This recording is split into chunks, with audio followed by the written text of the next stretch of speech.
आज के लेक्चर में हम ट्रांजिस्टर स्टार्ट करेंगे।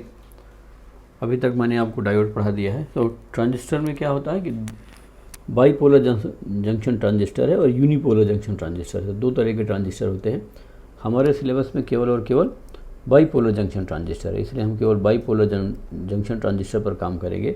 और हमें सिंपली जब लिखा रहेगा ट्रांजिस्टर तो उसका मतलब हम बाईपोलर जंक्शन ट्रांजिस्टर ही समझेंगे। तो ट्रांजिस्टर कैसे फैब्रिकेट करते हैं ये मैं आपको समझा देता हूँ। जैसे मान लेते हैं हमने सिलिकॉन का कोई पीस ले लिया, सिलिकॉन का एक वेफर है, इस तरीके से मैंने एक सिलिकॉन का पीस ले लिया। अब इसमें क्या करते हैं कि डोपिंग करते हैं। तो मैंने डोपिंग कर दिया, ये पी टाइप हो गया, ये एन टाइप हो गया और ये पी टाइप हो गया। ये थोड़ा सा बड़ा है, ये छोटा है और ये काफ़ी छोटा है। इस तरीके से फिर 3 टर्मिनल बना लेते हैं, एक इधर से। अभी आप केवल देख के समझिए, फिर आप बनाएंगे। थोड़ा सा टाइम लगेगा इसको सीखने में, वैसे टफ नहीं होता है बट हमें थोड़ा सा टाइम लगेगा। तो ये पीएनपी ट्रांजिस्टर है। तो ट्रांजिस्टर कैसे बनाते हैं, 2 पी टाइप के बीच में एक एन टाइप जो है सैंडविच कर देते हैं। मैंने आपको बताया था कि फिजिकल ऐसा नहीं होता है कि आप अलग अलग डिवाइस को आपस में चिपका दें। पूरा का पूरा एक सिलिकॉन का वेफर लेंगे, इस साइड ट्राइवेलेंट डोपिंग कर दिया, इधर भी ट्राइवेलेंट डोपिंग कर दिया, बीच में पेंटावेलेंट जो है डोपिंग कर दिया। तो ये हो गया। अब इस वाले टर्मिनल को, एक टर्मिनल को इमीटर बोलते हैं, ई।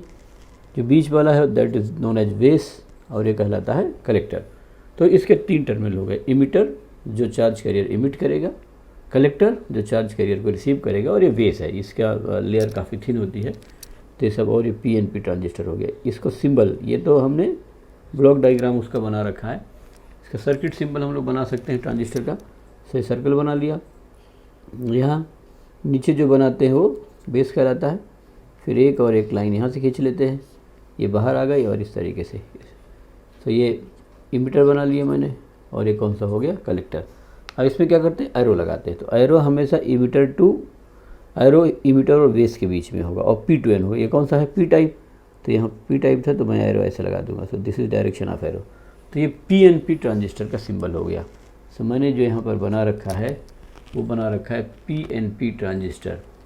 सो आप यहाँ पर पीएनपी ट्रांजिस्टर लिख सकते हैं, पीएनपी ट्रांजिस्टर स्मॉल लेटर में भी लिखा जा सकता है। तो पीएनपी ट्रांजिस्टर हो गया।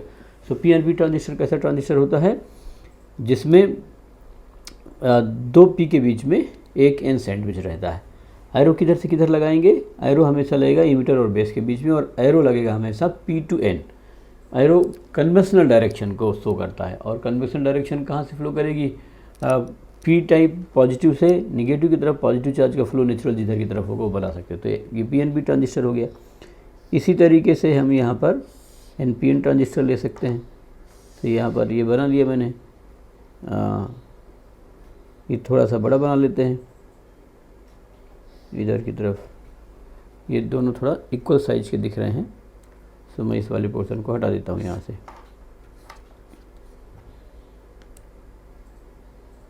वैसे आप बनाएंगे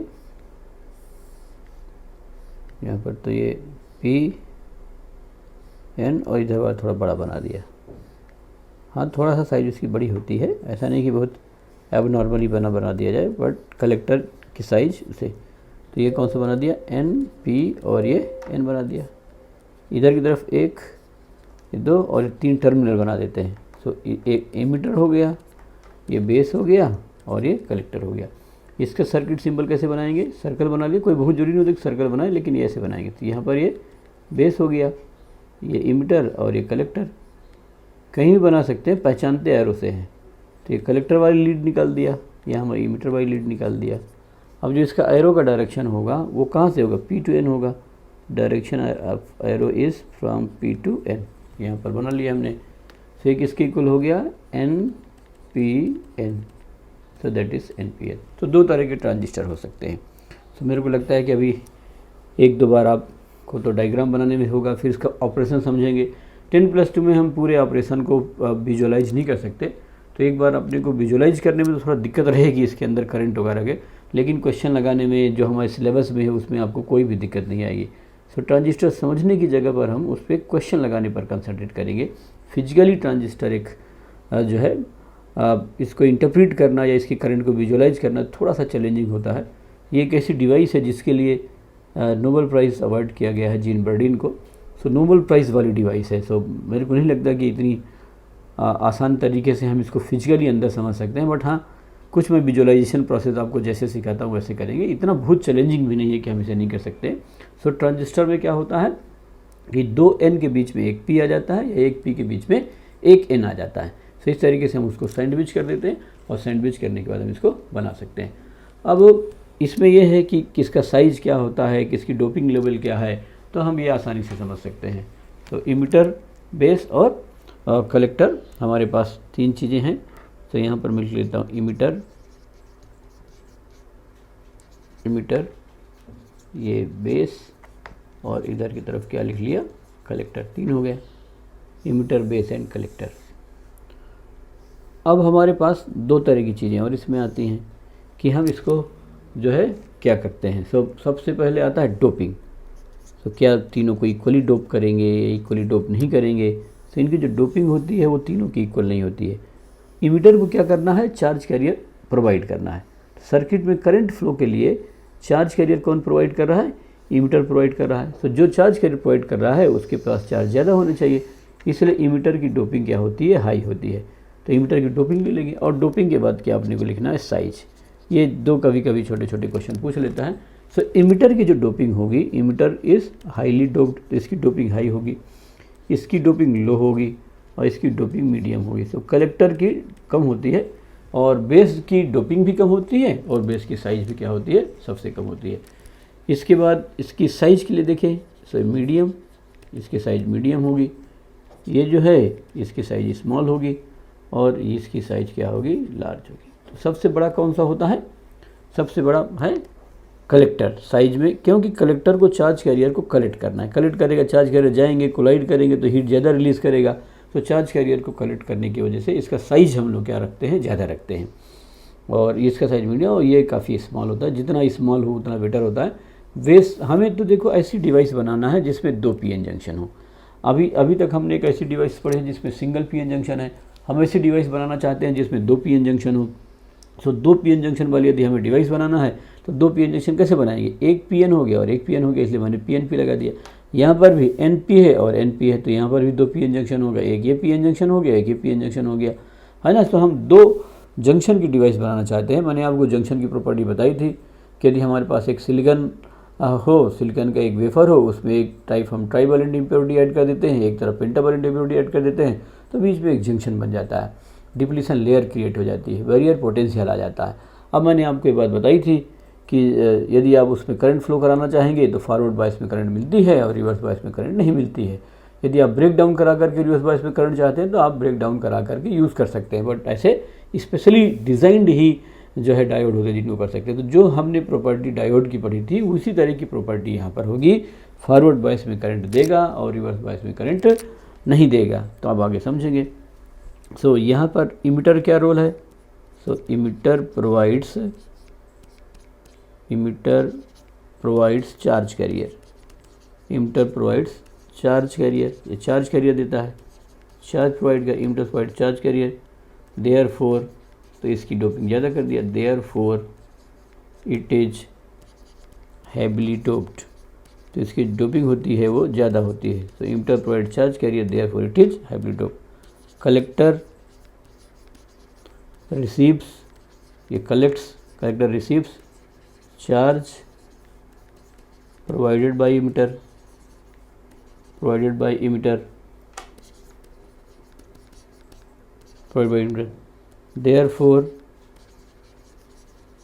therefore it is lightly, light का मतलब कंपेरिजन है, lightly doped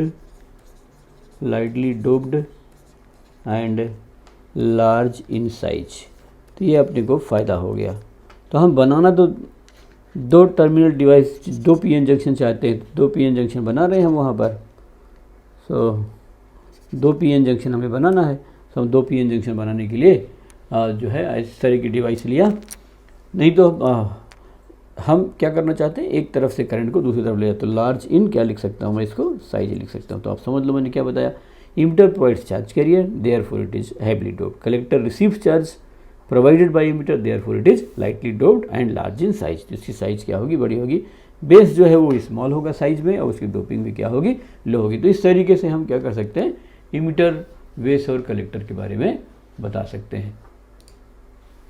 किसी ट्रांजिस्टर को अब किसी सर्किट में कनेक्ट करेंगे तो अब देखिए सर्किट में कनेक्ट करेंगे तो हमें 2 वायर कनेक्ट करनी होगी। तो इनपुट मान लो इन दोनों पे ले लेते हैं, तो आउटपुट इधर की तरफ ले लेते हैं, तो अपने को एक कॉमन करना होगा। हमारे पास 3 टर्मिनल डिवाइस है और हम जब इसे वायर से कनेक्ट करेंगे तो 2 तार लगाएंगे ही लगाएंगे, एक न्यूट्रल और एक लाइव, मतलब एक ज़्यादा वोल्टेज वाली और एक लो वोल्टेज वाली। इसी तरह से तो कनेक्ट करते हैं। जब कनेक्शन करेंगे तो अपने को 2 पॉइंट तो चाहिए कनेक्शन के लिए। अब हमारे पास टोटल 3 पॉइंट है तो एक को कॉमन करना पड़ेगा। तो हमने बेस को कॉमन कर लिया तो कॉमन बेस कहलाएगा, इमीटर को कॉमन कर लिया तो कॉमन इमीटर कहलाएगा, यदि कलेक्टर को कॉमन कर लिया तो कॉमन कलेक्टर कहलाएगा। जैसे मान लेते हैं कि मेरे को कनेक्शन करना है कहीं पर, तो हम 3 तरह की कॉन्फ़िगरेशन है जब हम इलेक्ट्रिक सर्किट बनाएंगे। तो जब सर्किट में ट्रांजिस्टर को यूज़ करेंगे डायोड, तो 2 टर्मिनल डिवाइस थी तो 2 तार लग गई, एक इधर एक उधर। यहाँ पर 3 टर्मिनल डिवाइस है तो 3 टर्मिनल डिवाइस में एक तार तो हम 2 ही जोड़ना है, तो हमें एक को क्या करना पड़ेगा, कॉमन करना होगा। सबसे पहला मैं आपको पढ़ाना चाहता हूँ कॉमन बेस कॉन्फ़िगरेशन। इसमें कुछ छोटी छोटी डेफिनेशंस हैं जो हम सीखेंगे। कॉमन बेस कॉन्फ़िगरेशन, सो CB configuration, CB common base हो गया। तो कॉमन बेस कॉन्फ़िगरेशन में हम यहाँ पर क्या करेंगे, PNP ट्रांजिस्टर सबसे पहले बना लेंगे। So it is a PNP transistor, है ना। यहाँ पर P हो गया, ये N हो गया और ये PNP। अब साइज़ तो ठीक है, अपने को याद होगा ये कैसे करना है, बट मान लेते हैं आपसे साइज़ का ध्यान नहीं रहता तो कोई दिक्कत वाली बात नहीं। इमीटर, कलेक्टर और बेस, ये हमने जो है और बना लिया इसको, इमीटर बेस, ये बेस वाला हो गया। यदि हमें इसे सर्किट सिंबल बनाना है, सर्किट सिंबल बनाया था कि ये बेस वाली लाइन खींच लेंगे, इधर इमीटर और ये कलेक्टर। अब ये P से N होगा, आयरो किसके बीच में लगाएंगे, इमीटर और बेस के बीच में लगाएंगे। सो अब देखिए यहाँ पर ये इमीटर हो गया, so this is your emitter, और ये क्या हो गया, कलेक्टर, और आपका एरो इधर लग गया, so this is your arrow. ऐसे बना सकते हैं।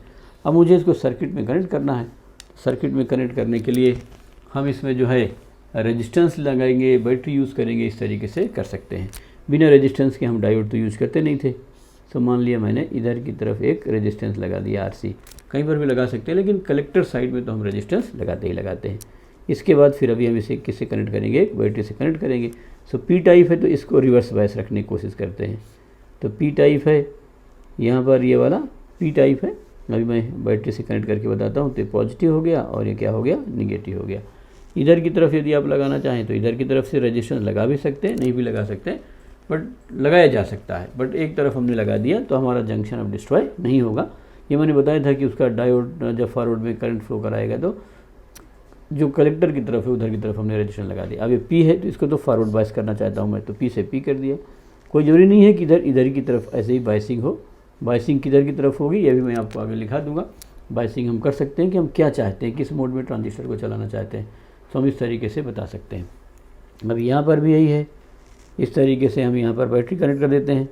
ये मेन है सर्किट डायग्राम, ये तो ब्लॉक डायग्राम बना रखे हैं। ब्लॉक डायग्राम शुरू में ही हमारे काम के हैं, इसके बाद नहीं है।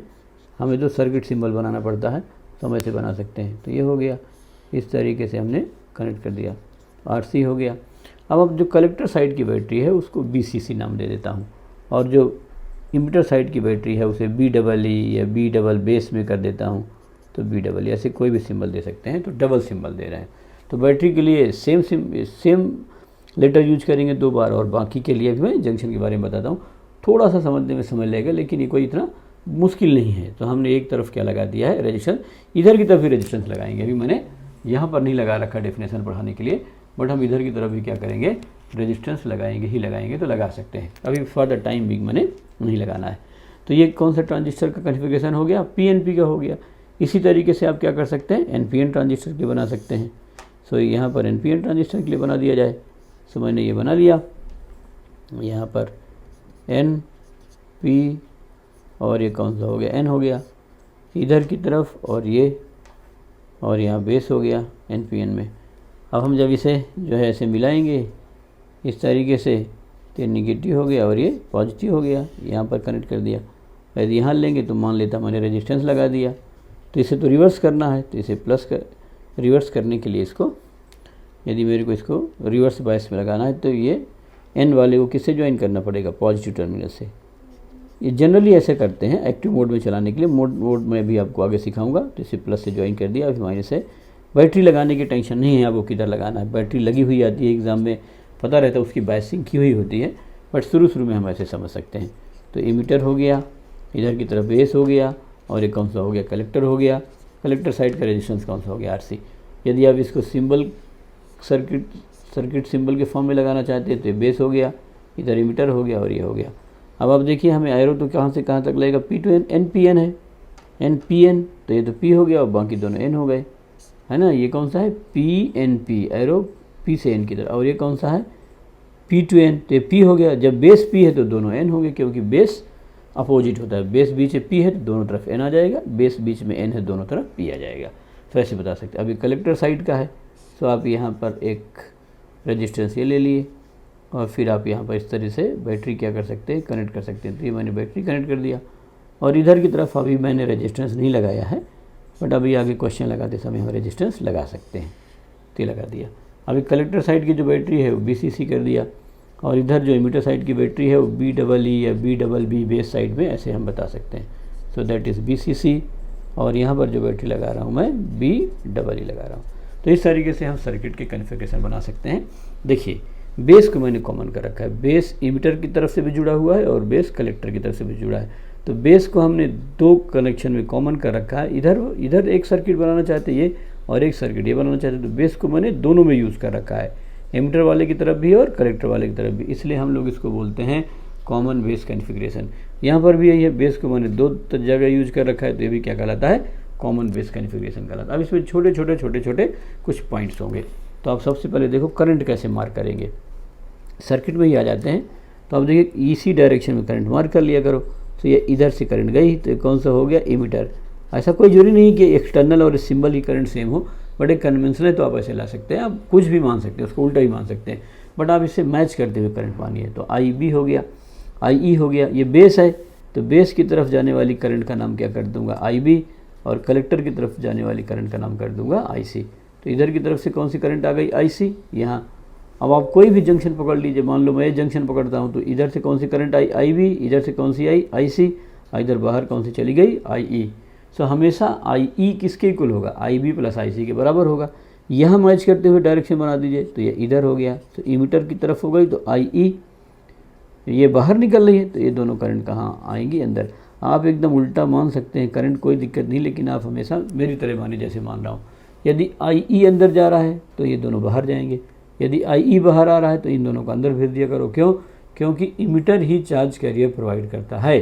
सो इमीटर की करंट ही आगे चल करके डिवाइड होगी। मान लो यहाँ से इलेक्ट्रॉन गया, या यहाँ से मान लेते हैं कि इलेक्ट्रॉन चला, या होल चला यहाँ से इधर, तो जैसे यहाँ से जाएगा तो कुछ चार्ज इधर चला जाएगा, कुछ यहाँ चला जाएगा। तो इमीटर ही चार्ज कैरियर देता है, वो चार्ज इधर से यहाँ जाएगा, लेकिन कुछ यहाँ रिकम्बाइन हो जाता है, जिसकी वजह से यहाँ पर एक्स्ट्रा इलेक्ट्रॉन आ जाएंगे। तो यहाँ से इधर की तरफ एक करंट जाएगी और एक करंट यहाँ से होकर के आएगी। चूँकि इमीटर ही चार्ज प्रोवाइड करता है, इसलिए इमीटर की करंट ही तीनों से ज़्यादा होगी। अब आप KCL लगा दीजिए। देखिए कोई भी जंक्शन ले लीजिए, सपोज मैं ये जंक्शन लेता हूँ, तो इस जंक्शन से बाहर IB है, इधर की तरफ कौन आ IE, और यहाँ बाहर कौन सी जा रहा है IC। तो इस जंक्शन पे आने वाली करंट कौन सी है, IE करंट है। जंक्शन से बाहर जाने वाला IB है, और इधर भी IC है। सो हम यहाँ पर करंट लिख सकते हैं यहाँ पर। तो सबसे पहला जो रिलेशन लिखते हैं इसके लिए, वो करंट का रिलेशन लिखते हैं। तो करंट किसके इक्वल होगी, IE is equal to IB plus IC, ये होगी, है ना। IE is equal to IB plus IC। दूसरा ये एक बार करंट लिख लिया, तो करंट के बाद हम लिखेंगे करंट गेन। तो करंट गेन दो तरह का करंट गेन, सो DC करंट गेन। इसमें कुछ टर्मिनोलॉजीज़ हैं जो हमें समझना है, क्योंकि पहली बार पढ़ रहे हैं, थोड़ा सा अजीब लगेगा, वैसे टफ नहीं है। तो DC करंट गेन, इसको मैं लिखूंगा अल्फा DC। करंट गेन का मतलब ट्रांजिस्टर में होगा आउटपुट डिवाइड बाय इनपुट। सो यहाँ पर आउटपुट बाय इनपुट हो गया, सो अल्फा DC लिखेंगे करंट गेन के। तो अल्फा DC आउटपुट देखें, आउटपुट कलेक्टर की तरफ है IC, और इनपुट किधर की तरफ है, इमीटर की तरफ है, तो IC डिवाइड बाई IE, ये करंट गेन हो गया। आप आउटपुट देख लीजिए, आउटपुट हमेशा किधर लेना है, यदि हमारे पास कलेक्टर है तो आउटपुट किधर की तरफ लेना है, कलेक्टर में, और यहाँ इनपुट का मतलब हमें सिग्नल लगाना है। अभी तो ये मैंने बायसिंग कर रखी है, सिग्नल नहीं लगाई है। सो कभी अपने को आउटपुट इनपुट लेना हो तो सिग्नल का आउटपुट किधर की तरफ लेंगे, कलेक्टर की तरफ, यदि कलेक्टर कॉमन नहीं है तो, और इनपुट किधर की तरफ लेंगे, जो बच जाएगा। तो कलेक्टर साइड में हमें आउटपुट लेना पड़ता है। आउटपुट के लिए यहाँ से वायर निकाल लेते हैं, वायर निकालने के बाद हम यहाँ से आउटपुट इसका देख सकते हैं। तो मान लो मैंने यहाँ कोई लोड लगा दिया है, तो लोड पे आउटपुट ले लेते हैं।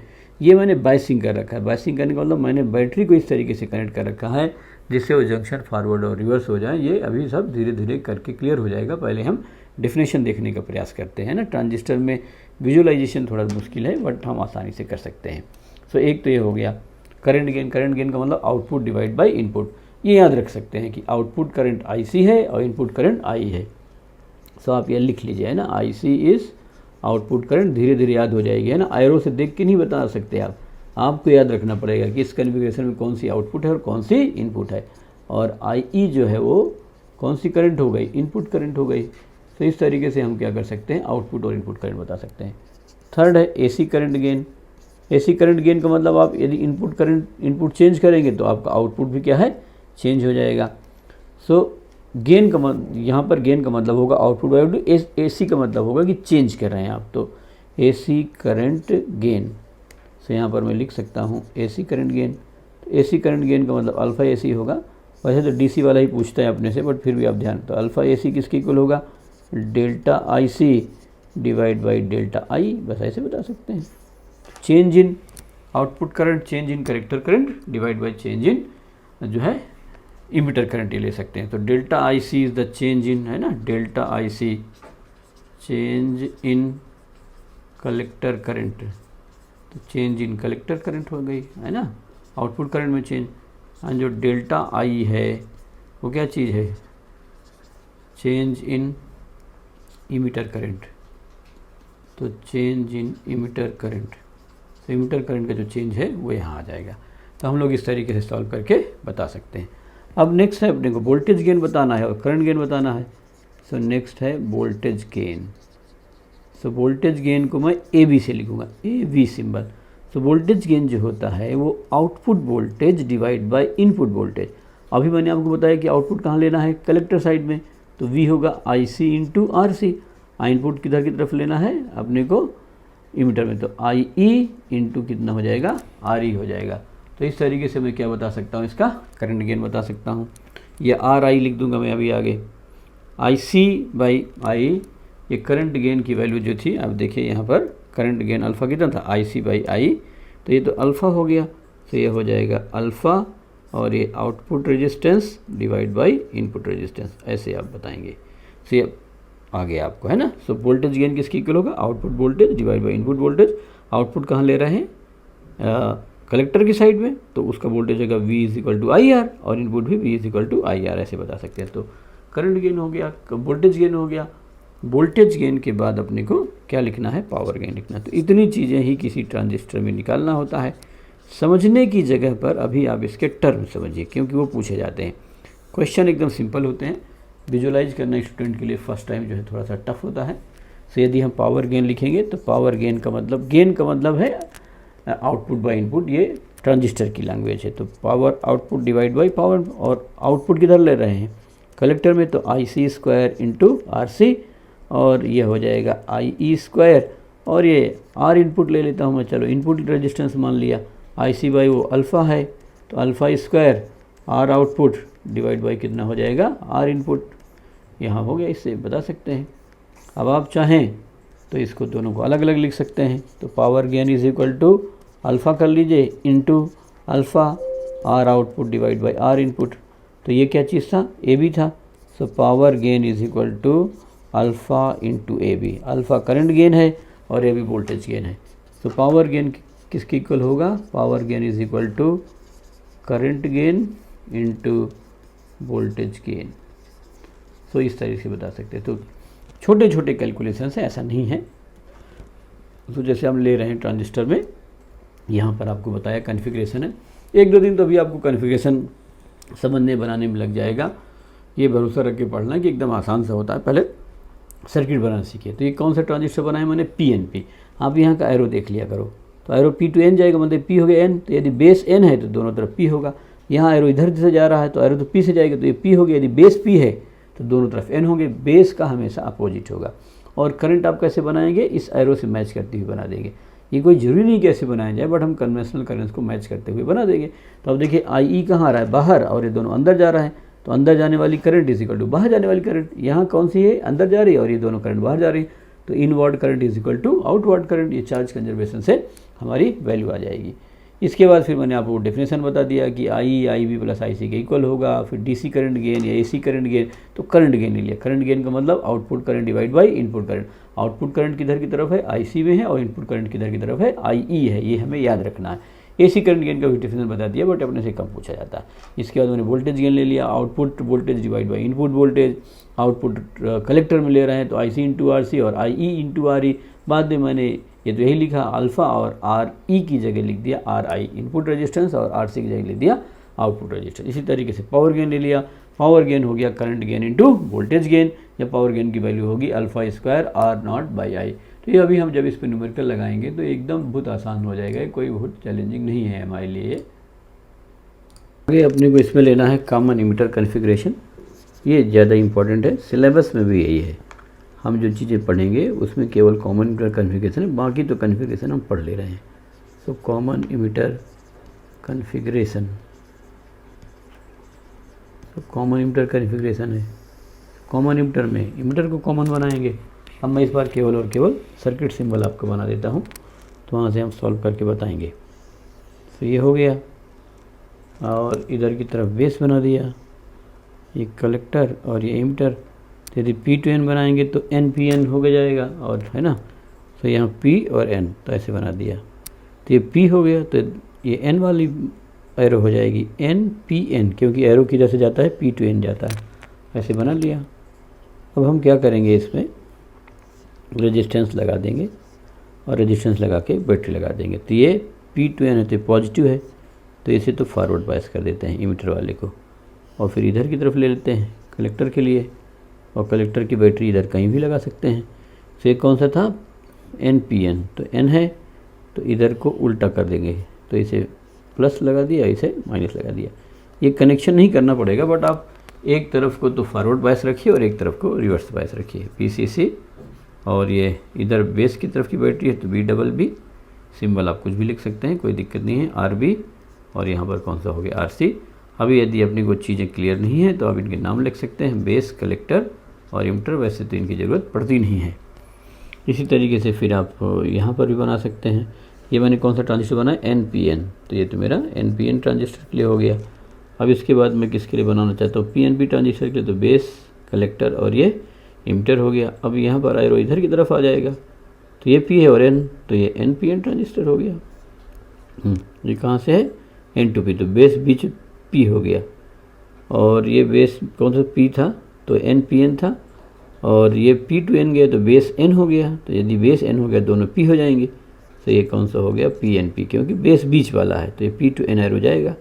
तो आप जो है ऐसे बता सकते हैं, तो ये बेस हो गया, और बेस में ऐसे आप जो है रेजिस्टेंस लगा दीजिए। चूँकि एन है तो इसको तो एन से ज्वाइन कर दिया, ये एन है तो एन को एन से ज्वाइन कर दिया, जिससे इधर का फॉरवर्ड बायस हो गया। और एक कौन सा है, पी है, तो पी को हम एन से ज्वाइन कर देंगे, तो ये इधर की तरफ पॉजिटिव हो गया, इधर की तरफ निगेटिव हो गया, ऐसे बता सकते हैं। और ये आर सी और आर बी, इधर की तरफ बेस वाली बैटरी बी डबल बी, और ये बी डबल सी, इस तरीके से हो जाएगा। अब आप देखिए मैच करते हुए करंट बनाइए हमेशा, इधर से आई ई, तो कौन सी करंट हो जाएगी, आई ई। जब आई ई बाहर जा रही है तो ये दोनों करंट कहाँ जाएगी, अंदर, तो आई वी, और इधर की तरफ से भी कितना हो जाएगा, आई सी।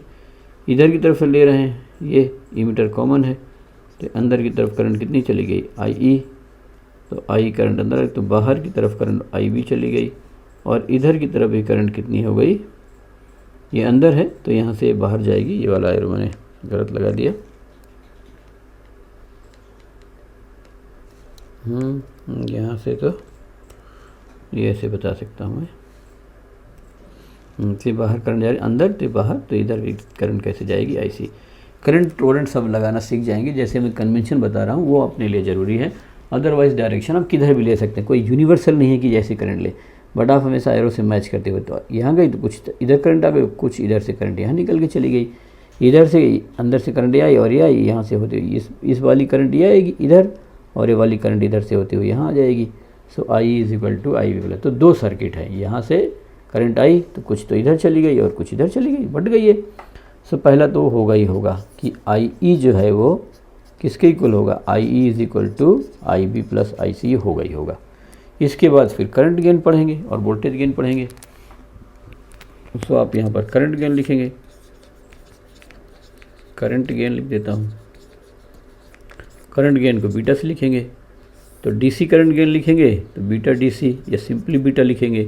तो output divide by input, output किधर है, कलेक्टर साइड में है ना। तो मैं लिख देता हूँ यहाँ पर आउटपुट जो लेना है वो कलेक्टर पे लेना है, कलेक्टर फ्री है तो आउटपुट, और इनपुट किधर की लेना है, बेस साइड में लेना है। तो इनपुट जो है वो बेस साइड में ले रहे हैं, ये हमेशा ध्यान रखना होता है। तो आउटपुट हो गया और कलेक्टर, तो आउटपुट कलेक्टर की तरफ ले रहे हैं, तो करंट गेन है तो IC डिवाइड बाई किसकी इक्वल हो जाएगा, IB। ये तो बीटा DC का हो गया। और यदि आप बीटा AC ले रहे हैं so delta IC divide by delta IB, ये हो जाएगा, ठीक है। तो ये तो अपना करंट गेन हो गया। करंट गेन के बाद अपने को क्या लिखना होता है, वोल्टेज गेन लिखना होता है। तो मैं यहाँ पर वोल्टेज गेन लिख देता हूँ करंट गेन में। तो वोल्टेज गेन के लिए मैं क्या लिखूँगा, AB। तो वोल्टेज गेन जो होगा मेरे पास, voltage gain AB, voltage gain AB is equal to output voltage divide by input voltage. Output voltage कहाँ है, कलेक्टर में, तो IC इंटू RC। इनपुट कितना है, IB इंटू R, इनपुट लिख दिया जाए। तो IC by IB is your beta, तो beta R output divide by R input, ऐसे लिख देता हूँ मैं। यही तरीके से आप पावर गेन लिख सकते हैं। सो ये छोटे छोटे इक्वेशंस हैं, एक बार आप सीख जाएंगे तो कोई बहुत कठिन नहीं है और इनको आसानी से लगा सकते हैं। So power output divide by किसकी इक्वल हो गया, पावर इनपुट। पावर आउटपुट कहाँ है, IC और divide by RC, I square R, और ये है IB square divide by R input मान लिया उसको, आप RB लिख सकते हैं तो कोई दिक्कत नहीं है। तो यहाँ क्या हो जाएगा, beta square R output divide by R input, या यहाँ पर कितना हो जाएगा, बीटा इंटू AB, दोनों में से ऐसे बता सकते हैं। सो ये हमारा कौन सा कन्फिग्रेशन हो गया, कॉमन इमिटर कन्फिग्रेशन हो गया। सो कॉमन इमिटर कन्फिग्रेशन बता सकते हैं। सो कोई बहुत मुश्किल सा नहीं है और इतनी चीज़ें ही पूछी जाती हैं। यदि अपनी डेफिनेशन भी समझते हैं तो भी हम बहुत आसानी से इसको सॉल्व करके बता सकते हैं, जिसको हम लोग बोलते हैं कॉमन कलेक्टर कन्फिग्रेशन। ये सिलेबस में नहीं है, केवल मैं आपको पढ़ा दे रहा हूँ, इस पर आगे कोई चीज़ें नहीं पढ़ेंगे, बट हमने एक चीज़ पढ़ लिया है तो हमें कन्फिग्रेशन पता चल जाए। तो कॉमन कलेक्टर कन्फिग्रेशन केवल और केवल हमारे सिलेबस में कॉमन इमिटर कन्फिग्रेशन है, बट हाँ कॉमन बेस और कॉमन इमिटर दोनों पे प्रॉब्लम दिए रहते हैं। तो कॉमन कलेक्टर कन्फिग्रेशन ही बना लेते हैं। तो मेरे को कलेक्टर को तो क्या करना है, कॉमन करना है। तो ये पहले बनाया, ये इधर बेस बना लिया, ये ऊपर इमिटर बना लिया और नीचे क्या बना लिया, कलेक्टर। अब मान लेता हूँ कि मैं एरो इधर से लगा देता हूँ, इस साइड से लगा दिया। तो एरो कहाँ से गया, P to N, तो P तो बेस हो गया, तो ये कौन सा हो गया, NPN। ऐसे बेस वाले को पहले पहचान लेंगे, फिर ये इमिटर का सर्किट हो गया, ये कलेक्टर का हो गया। और आप आगे की तरफ जब लेंगे तो मान लो मैंने ऐसे सर्किट बना लिया है, ये कौन सा हो गया, बेस है, तो RB, और ये P है, बीच वाला P है, तो इसको तो प्लस ही रखते हैं, है ना। इसको फॉरवर्ड बायस कर दिया करो, ये इस वाले जंक्शन को फॉरवर्ड बायस कर सकते हैं। और इधर की तरफ ये आ रहा है तो ये RE लिख लिया मैंने, RE, और फिर इधर की तरफ आप बैटरी लगा दीजिए। तो इमीटर को फॉरवर्ड बायस करना है तो N है, तो N को N से और P को P से, ये है। इमीटर वाले को तो फॉरवर्ड करते ही करते हैं, दूसरे को तो आप कुछ भी कर सकते हैं। तो ये VEE की बैटरी है ना। बैटरी के बायसिंग के लिए कोई टेंशन लेने की जरूरत नहीं है, अपने को बायसिंग दी रहेगी, और कब कैसी बायसिंग करना है मैं भी आपको सिखाऊंगा। सर्किट की बायसिंग अलग है, अभी हम सर्किट डायग्राम बनाने जा रहे हैं। तो NPN बना दिया मैंने, आप इसी तरह से PNP का भी डायग्राम बना सकते हैं। तो NPN बना दिया। अब देखो यहाँ से एरो इधर जा रहा है, तो IE तो बाहर हो गया। जब IE बाहर हो गया तो IC और IB अंदर ही होंगे हमेशा। IB इधर गया, IC इधर आया तो बाहर चला गया, IC यहाँ से आ गया। अब ये इधर की तरफ से I आया इधर, तो कुछ इधर चला गया और कुछ करंट इधर चली गई। तो अब इसमें सबसे पहले आउटपुट इनपुट देखना है, तो आउटपुट इधर देखेंगे। तो आउटपुट मैंने लिखा रखा है, आउटपुट किधर की तरफ ले रहे हैं हम लोग, इमीटर की तरफ ले रहे हैं ना, और इनपुट किधर की तरफ दे रहे हैं, ये याद रखना पड़ता है अपने को। इनपुट किधर की तरफ दे रहे हैं, बेस की तरफ दे रहे हैं। सो बेस में, क्योंकि कलेक्टर कॉमन हो गया, जो कॉमन हो गया उसमें आउटपुट और इनपुट तो रहेगा नहीं। सो ऐसे हम इसको बता सकते हैं। तो आराम से जो है ऐसे सॉल्व किया जा सकता है। तो इस तरीके से हम आउटपुट और इमीटर और बेस को ले सकते हैं। अब इसमें करंट की तो वही इक्वेशन लिखेंगे, IE is equal to I B plus I C. Voltage gain A B direct लिख देता हूँ। वोल्टेज गेन किसके इक्वल होगा, output voltage divide by input voltage से हुआ किसके इक्वल, आउटपुट किधर की तरफ है, इमीटर में, तो I E into R E divide by I B into R B, इसको इनपुट लिख देता हूँ। तो ये किसके इक्वल हो जाएगा, alpha R output divide by R input, ऐसे बता सकते हैं। और इसके बाद फिर आप यहाँ पर क्या ले सकते हैं, पावर गेन ले सकते हैं। तो पावर गेन हो गया, पावर गेन की वैल्यू, इसमें कोई बहुत ज़्यादा चीज़ें नहीं पूछी जाती है, इसलिए सब कुछ करने की ज़रूरत नहीं है। तो power gain A P is equal to किसके इक्वल होगा, output power divide by input power.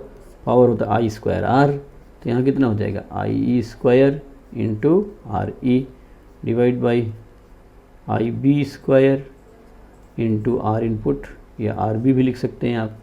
तो ये किसकी इक्वल हो जाएगा, अल्फ़ा नहीं है गामा है, that is gamma. Alpha beta gamma symbol लिखते हैं, से गामा हो गया।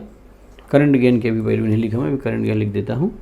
तो यहाँ किसकी इक्वल हो जाएगा, gamma square R output divide by R input.